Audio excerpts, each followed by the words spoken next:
లేవు ఐశ్వర్య. అయితే ఓకే, వస్తాను. Good night.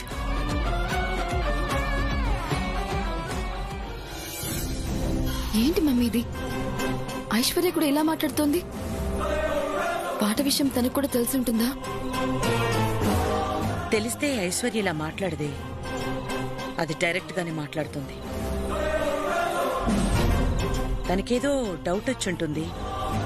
ఆ డౌట్ క్లియర్ చేసుకోవడానికి మన దగ్గరకు వచ్చి విషయం కూపిలాగుతోంది. ఎందుకైనా మంచిది ఇక్కడి నుంచి వెళ్లేంత వరకు తనతో కొంచెం జాగ్రత్తగా మాట్లాడదాం. Okay mummy. ఇంతకీ రేపు పాట సంగతి ఏంటి?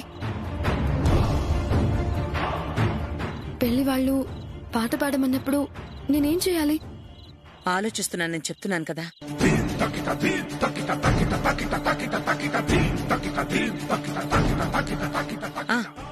Idea.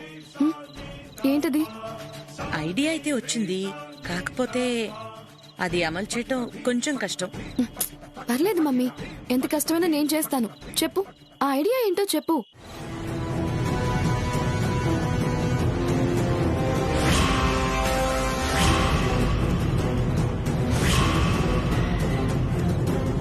Okay mummy, no problem, చేస్తాను. అయితే శ్యామకు ఫోన్ చేస్తాను.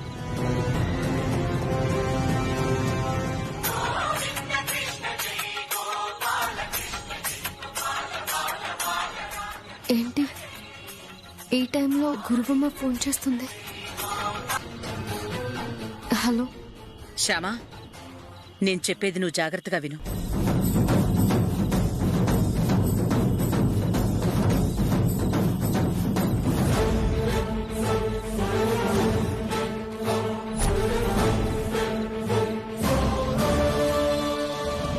అలాగే గురువమ్మ, మీరు చెప్పినట్టే చేస్తాను. థ్యాంక్స్.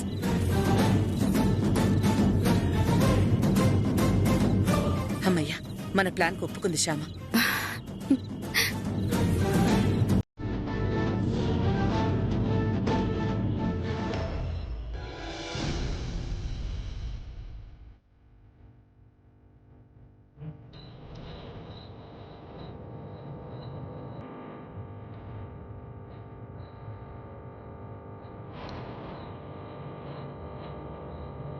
అర్ధరాత్రి అయింది, అందరూ పడుకుని ఉంటారు. రూపారాణి వచ్చుంటుందేమో, వెళ్ళి తలుపు తీద్దాం.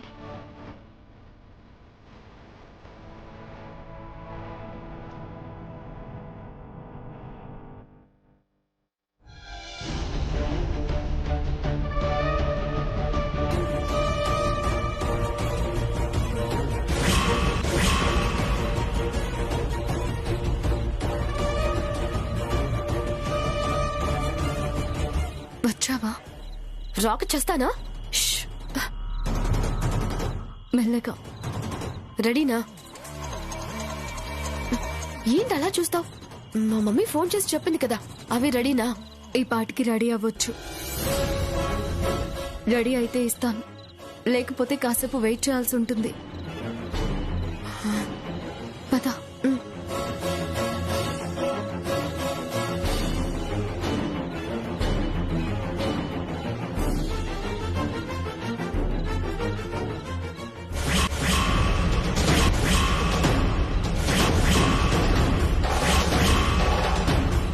ఇందాక మీ అమ్మ ఫోన్ చేసి ఐస్ క్యూబ్స్ కావాలి అని చెప్పగానే వెంటనే ట్రేలో నీళ్లు పోసి పెట్టాను. ఈ పాటికి రెడీ అయి ఉండొచ్చు. ఉండు.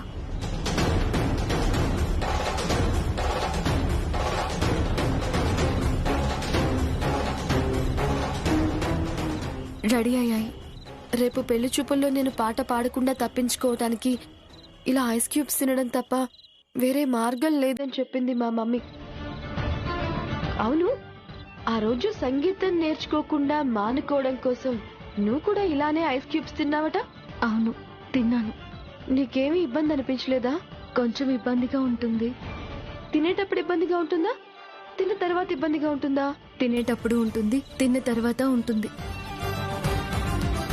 కొన్ని తప్పించుకోవాలంటే కొన్ని తప్పవు కదా. సర్లే, ఇటివ్వు.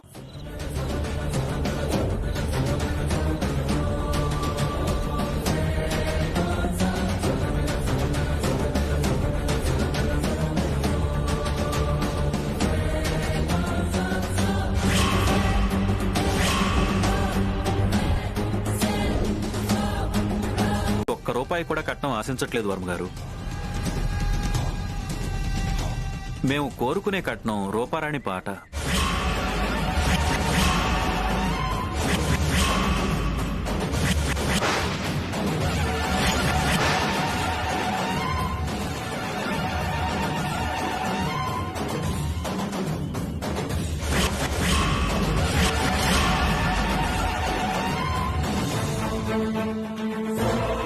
రేపు పెళ్ళైన తర్వాత సంవత్సరానికి 4 ఆల్బమ్స్ మా ఆడియో కంపెనీ కోసం తను పాడాలి.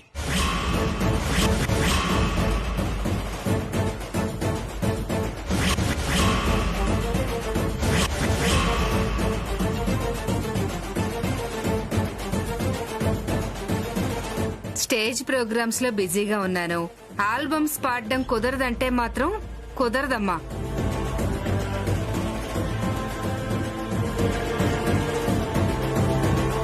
నేను బిజినెస్ మ్యాన్ వైఫ్ ని.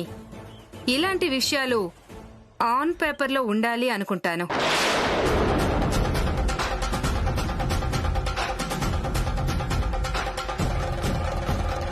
సో రూపారాణి మా ఆడియో కంపెనీకి సంవత్సరానికి 4 ఆల్బమ్స్ పాడుతుందని ఓ అగ్రిమెంట్ చేసుకుందాం.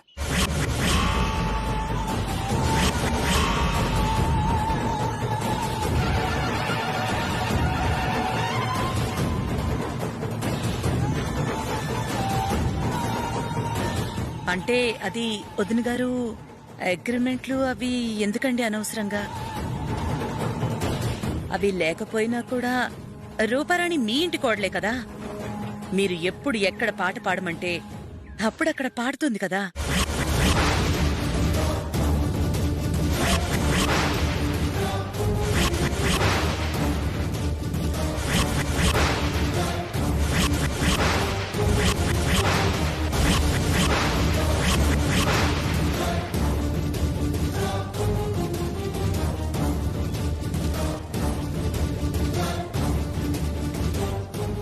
మా ఇంటికి సంబంధించినంత వరకు రూపారాణే మా కోడలు.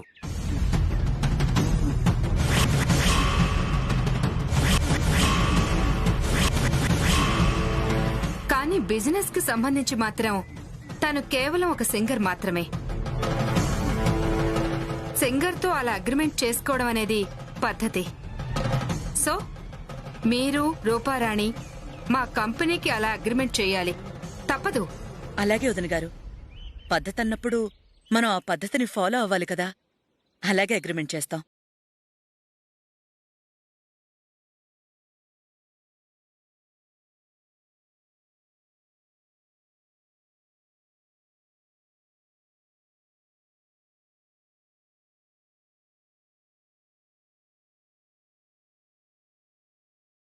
అదేంటి అగ్రిమెంట్ చేస్తానని అంత ఈజీగా కమిట్ అయింది?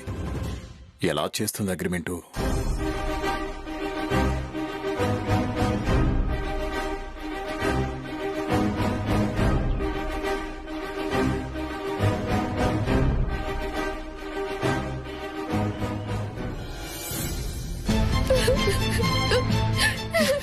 అయ్యో రూపా, నా మాట విను. అరే ఏమైంది? ఏమైంది? అంతా నా కర్మ మమ్మీ, నా కర్మ. పెళ్లి చూపుల గండం గడిచిపోతే పెళ్ళైపోతుందని ఆశపడ్డాను.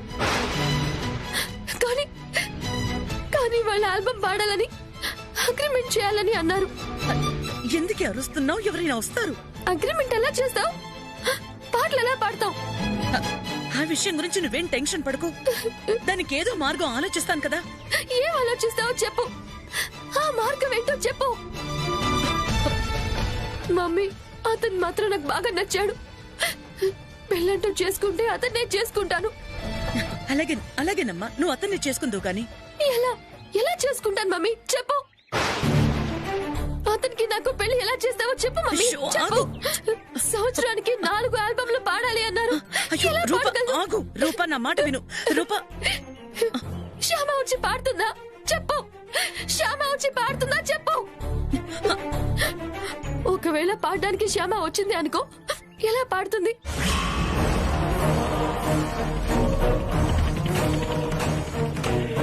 మనకి తెలిసిన రికార్డింగ్ థియేటర్లో అయితే శ్యామ చేత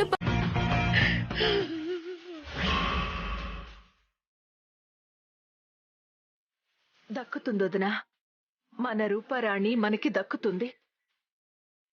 ఆ పెళ్లి కొడుకు అఖిల్ వాళ్ళ ఫ్రెండే కదా, అఖిల్ అతనితో మాట్లాడతాడు.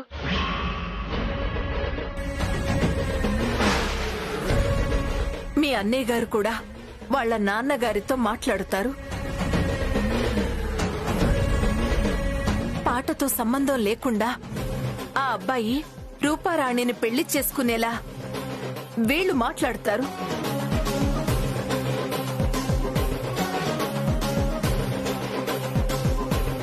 ఏమంటారండి? అలాగే మాట్లాడతాను.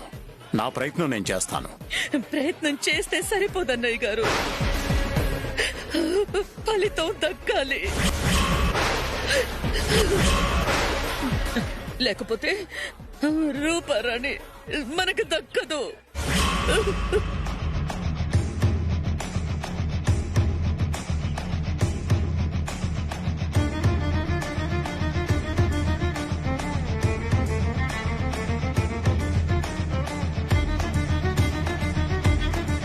ఓకే, ఫలితం దక్కేలా నేను చేస్తాను. మీరేం టెన్షన్ పడకండి.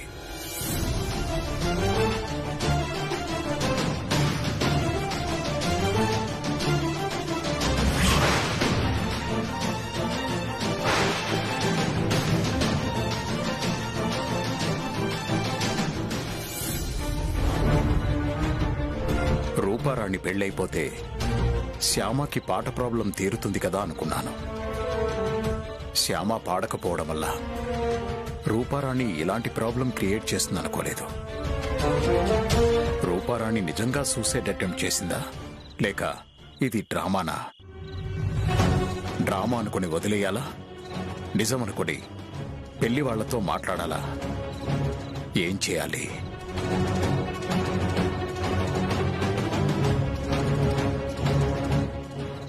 మామయ్య గారు,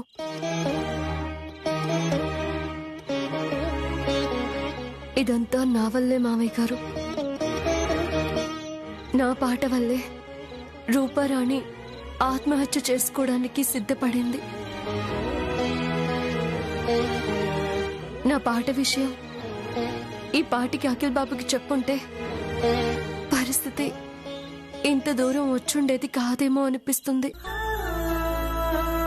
నా పాట విషయం మీతో పాటు ఇంట్లో అందరికీ తెలుసుంటే అసలు గురువమ్మ ఈ పెళ్లి చూపులు మన ఇంట్లో ఏర్పాటు చేసేదే కాదు. రూపారాణి మన ఇంట్లో ఇలా ఆత్మహత్య ప్రయత్నం చేసేదే కాదు. మనకింత టెన్షన్ ఉండేది కాదు.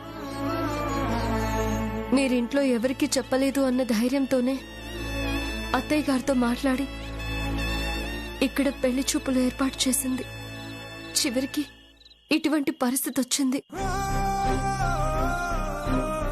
అదృష్టం బాగుండి రూపారాణి బ్రతికి బయటపడింది కాబట్టి సరిపోయింది. లేకపోతే ఏంటి పరిస్థితి? అఖిల్ బాబుకి మనం నిజం చెప్పేసుంటే నన్ను క్షమిస్తాడా లేదా అనే ఒకే టెన్షన్ మనకుండుండేది.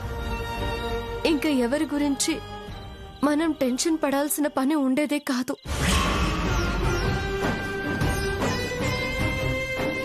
చెప్పేద్దాం మామయ్య గారు, వీలైనంత తొందరగా అఖిల్ బాబుకి చెప్పేద్దాం. చెప్పాను కదమ్మా, వాడి బర్త్డే కాగానే వాడికి నిజం చెప్పేద్దాం. ఆలస్యమైన కొద్దీ ఇంకేం జరుగుతుందోనని భయంగా ఉంది మామయ్య గారు.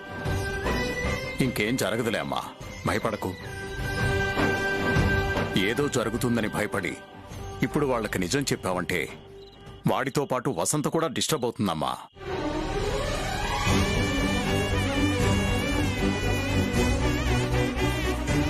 వాడి బర్త్డే మూడు మొత్తం స్పాయిల్ అవుతుంది. అందుకే బర్త్డే అయ్యాక వాడికి చెప్దాం. అలాగే మామయ్య గారు. కానీ బర్త్డే అయ్యాక మాత్రం ఆలస్యం చేయకుండా వెంటనే చెప్పేద్దాం మామయ్య గారు. ఏం జరిగితే అది జరుగుతుంది.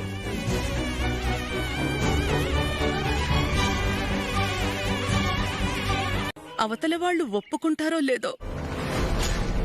దీని జాతకం ఎలా ఉందో ఏంటోనని నాకు చాలా భయంగా ఉంది వదినా. వాళ్ళు ఒప్పుకోవటం ఒప్పుకోకపోవటం అనేది దీని జాతకం మీదే ఆధారపడి ఉంటుంది కదా వదినా.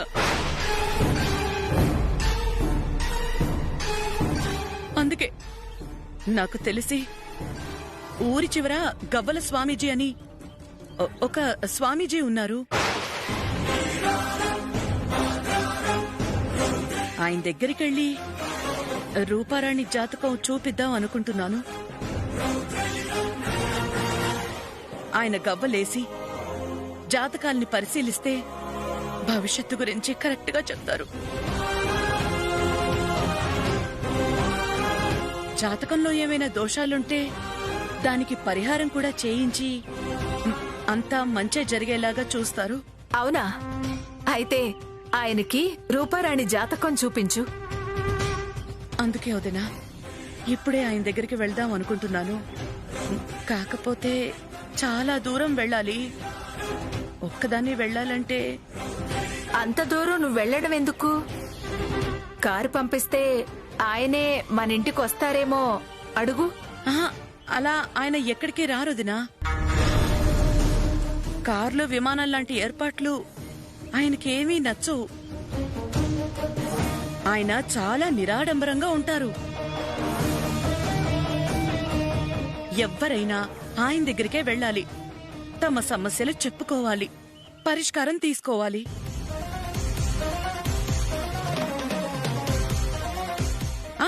వదినా, ఇప్పుడు నీకు ఏం పని లేకపోతే నాకు తోడుగా నువ్వు వస్తావా? తప్పకుండా వస్తాను వదినా. రూపారాణి కోసం ఆ మాత్రం చేయలేనా?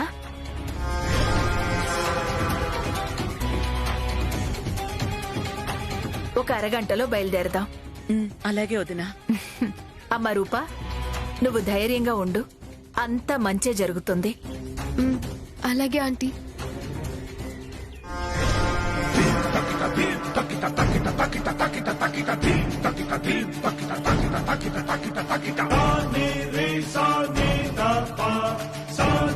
మమ్మీ, ఇంతకీ నీ ప్లాన్ ఏంటి? ఆ గవ్వల స్వామీజీ దగ్గరికి ఆంటీని ఎందుకు తీసుకువెళ్తున్నావు? ఇప్పుడు చెప్పినా నీకేం అర్థం కాదు. చెప్పాల్సి వచ్చినప్పుడు చెప్తాను.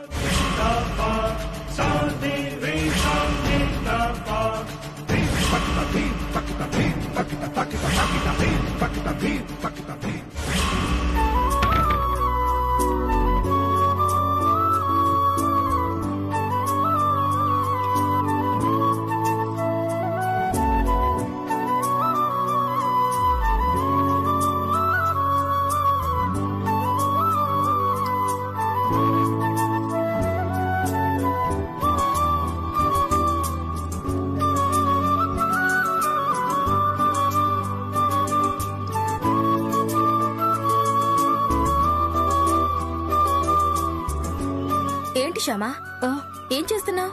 మా నాన్నగారు అప్పుడప్పుడు నాకిచ్చిన డబ్బులక్క ఇవి దాచుకున్నాను. ఎంతనేయో లెక్క పెడుతున్నాను. ఎందుకు శ్యామా ఇప్పుడు ఆ డబ్బు? నీకేదైనా కావాలంటే అఖిల్ అడగచ్చు కదా. అఖిల్ బాబు కోసమే ఈ డబ్బులక్క. అఖిల్ కోసమా? అవునక్క, రేపు అఖిల్ బాబు బర్త్డే కదా. ఈ డబ్బుతో అఖిల్ బాబుకి గిఫ్ట్ కొందామని. ఈ చిల్లర డబ్బుతో అఖిల్ బాబుకి గిఫ్ట్ కొంటావా? ఆ డబ్బుతో అఖిల్ బాబు వేసుకునే షూస్ కాదు కదా, సాక్స్ కూడా కొనలేవు నువ్వు. అలాంటి చిల్లరతో చిల్లర గిఫ్ట్లు కొని అఖిల్ బాబుకి ఇవ్వకు. నిన్ను చిల్లర మనిషి అనుకుంటాడు. ఖచ్చితంగా ఆయన అనుకోరు. గిఫ్ట్ కొనిచ్చే వారి మనసుని, వాళ్ళ అభిమానాన్ని అఖిల్ బాబు చూస్తారే తప్ప గిఫ్ట్ ధరని చూడరు. ఆ ధరని చూసి ఆ మనిషికి విలువివ్వరు. కరెక్ట్ గా చెప్పావు శ్యామా. అఖిల్ బాబు అలా ధరలు చూసే మనిషి కాదు.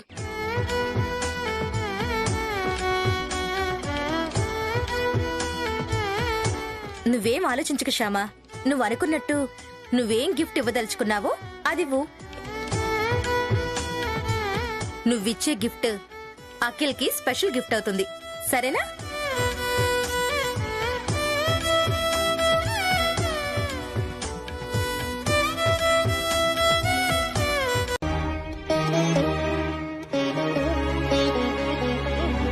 బర్త్డే రోజు ఆయనకి గిఫ్ట్ గా ఇద్దామనుకున్నా. అత్తయ్య గారిని బాధ పెట్టడం కరెక్ట్ కాదు. పాడతాను, నేను పాట పాడతాను, కానీ ఎలా?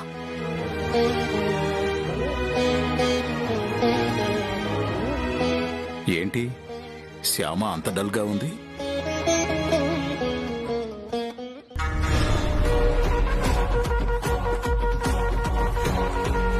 One minute. ఏంటి మావయ్య గారు శ్యామ రూమ్ లోకి వెళ్తున్నారు? వాళ్ళ గూడు పుట్టానికి సంబంధించి ఏదన్నా మాట్లాడుకోవటానికి వెళ్తున్నారేమో. ఓకే, నేను తర్వాత కాల్ చేస్తాను. బాయ్.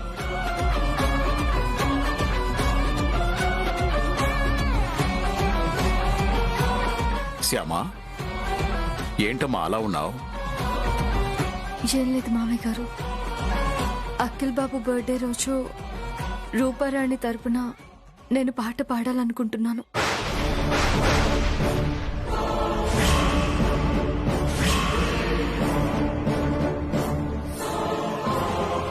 పాట పాడతావా? ష్, ఎవరన్నా వింటారు.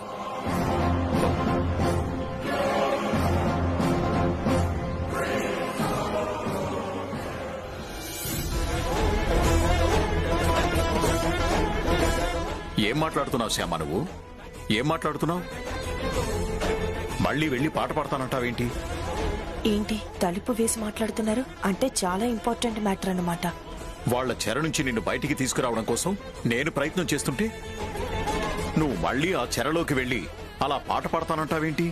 ఏంటి వాళ్ళేం మాట్లాడుకుంటున్నారో ఒక్క ముక్క కూడా వినబడట్లేదు. సీక్రెట్ కదా, మెల్లగా మాట్లాడుకుంటున్నట్టున్నారు. నేను పాట పాడతాను అంటుంది గురువమ్మ వాళ్ళ కోసం కాదండి, అఖిల్ బాబు కోసం, అత్తయ్య గారి కోసం.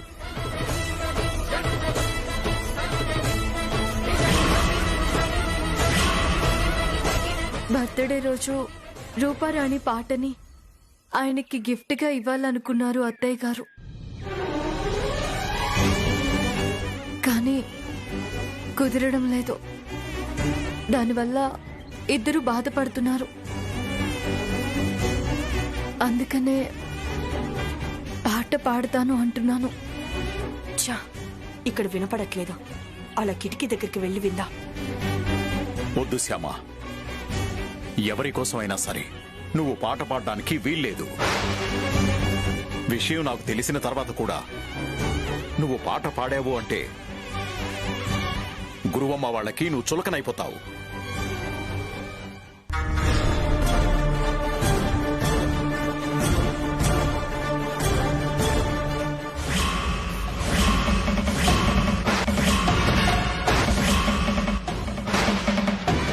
ఎస్, దీంతో రూమ్ డోర్ ఓపెన్ చేస్తాను. నీ అవసరానికి నువ్వు ఇప్పుడు పాడావు అంటే రేపు వాళ్ళ అవసరానికి నిన్ను పాడమని బలవంతం చేస్తారు. ఆలోచించుకో. అది కాదు మామయ్య గారు. వద్దమ్మా, ఇంకేం చెప్పొద్దు.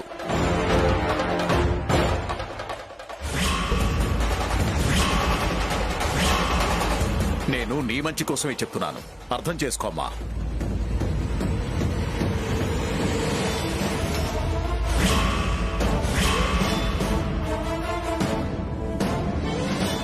ఇంకే విషయం గురించి మాట్లాడద్దు, సరేనా? అలాగే మామయ్య గారు.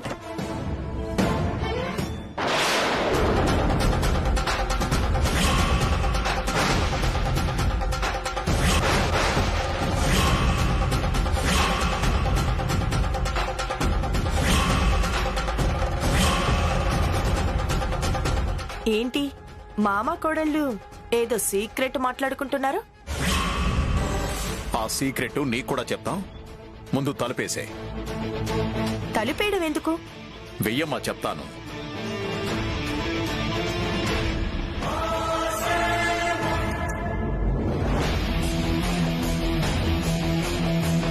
ఇప్పుడు చెప్పండి, ఏం లేదు ఐశ్వర్య, అఖిల్ బర్త్డేకి ఎలా ప్లాన్ చేద్దామని చెప్పి ఆలోచిస్తున్నా. ఆ ప్లాన్ వాడు వినేశాడనుకో, వాడికి సర్ప్రైజ్ ఉండదు కదా, అందుకే తలపేయమన్నాను. అంతేనా? నేనేదో అనుకున్నాను. ఇలాంటి ప్రోగ్రామ్స్ నువ్వు బాగా డిజైన్ చేస్తావు కదా. ఇప్పుడు మన ముగ్గురం కలిసి వాడి బర్త్డే ప్లాన్ చేద్దాం. అలాగే మావయ్య గారు.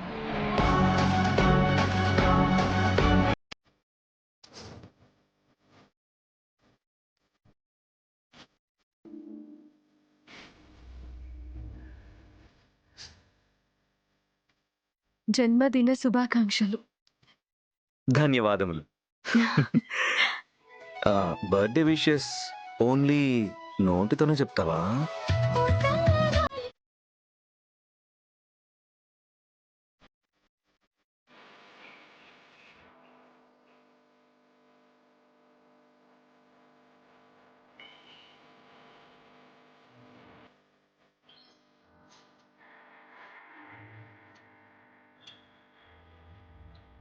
ఐ మీన్ ఓన్లీ మాటలతోనే చెప్తావా అంటున్నా.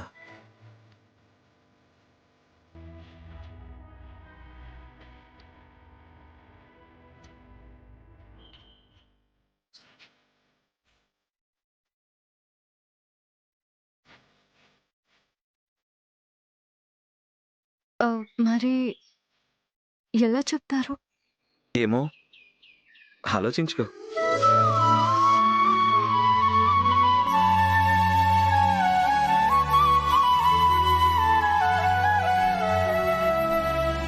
పెళ్ళాం మొగుడికి బర్త్డే విషెస్ ఓన్లీ మాటలతోనే చెప్తుందా?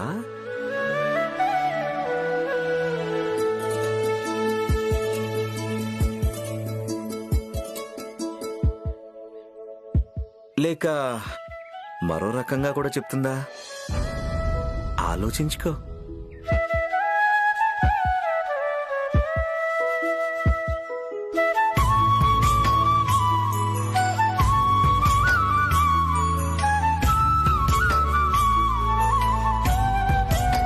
మరో రకంగా కూడా చెప్తుంది. ఎస్. ఏ రకంగా చెప్తుంది? మరో రకంగా. అదే, ఆ మరో రకం ఏ రకం అని అడుగుతున్నాను.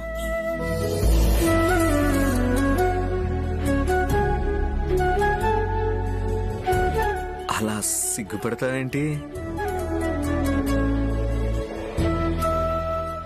ఏ రకమో చెప్పు.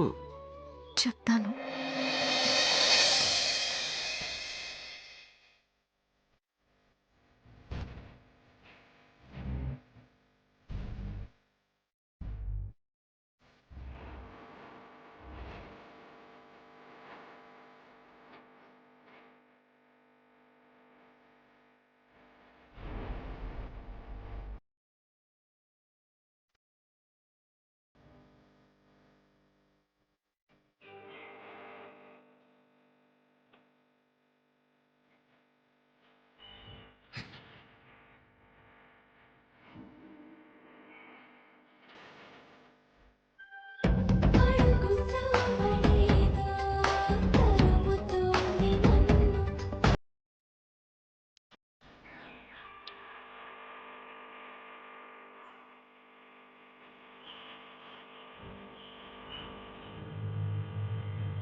Happy birthday. ఇలా షేక్ హ్యాండ్ ఇస్తూ కూడా హ్యాపీ బర్త్డే చెప్తారు. ఇదా ఆ మరో రకం? ఇదే. ఏదో తాపం ఏమిటిలా నువ్వే లేక వేధిస్తుందే వేసవి.